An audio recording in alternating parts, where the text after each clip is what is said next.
শাকিব খানের নতুন সিনেমায় থাকছে ভয়ানক অ্যাকশন। 2026 সালের রোজার ঈদে শাকিব খানের নতুন ছবির অ্যাকশন নিয়ে চলছে মহাপরিকল্পনা। এই ছবিটিতে এমন কিছু দুর্দান্ত অ্যাকশন প্রদর্শন করা হবে যা এর আগে বাংলা সিনেমায় কখনো দেখানো হয়নি। সম্প্রতি একটি সাক্ষাৎকারে এমনটাই জানিয়েছেন ছবিটির প্রযোজক। অনেকটাই সাউথ সিনেমার আদলে তৈরি করা হবে শাকিব খানের এই নতুন সিনেমাটি। কিন্তু শাকিব খানের এই সিনেমাটির গল্প থাকবে বাংলাদেশের গ্যাংস্টার নির্ভর। বাংলাদেশের 90 দশকের বাস্তব চিত্র তুলে ধরা হবে আসন্ন এই সিনেমার মাধ্যমে। শাকিব খানের এই নতুন ছবিটির মেইন টপিকস হলো অ্যাকশন ও ভায়োলেন্স।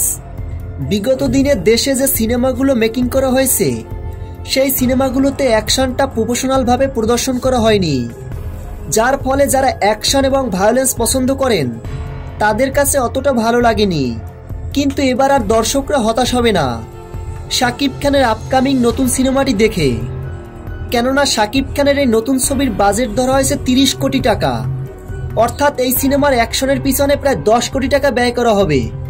একটি তথ্যসূত্র থেকে জানা গেছে শাকিব খানের এই ছবিটি 4 থেকে 5টি দেশে শুটিং করা হবে। এর মধ্যে রয়েছে বাংলাদেশ, ভারত এবং আমেরিকা ও শ্রীলঙ্কা। অলরেডি আমেরিকায় লোকেশন দেখা শুরু করছেন শাকিব খান এবং আগামী মাসে তার দেশে ফেরার কথা রয়েছে। প্রিয় ভিউয়ার্স, শাকিব খানের আপকামিং সিনেমাটি নিয়ে আপনারা কতটা এক্সাইটেড ভিডিওর নিচে কমেন্ট করে জানিয়ে দিন।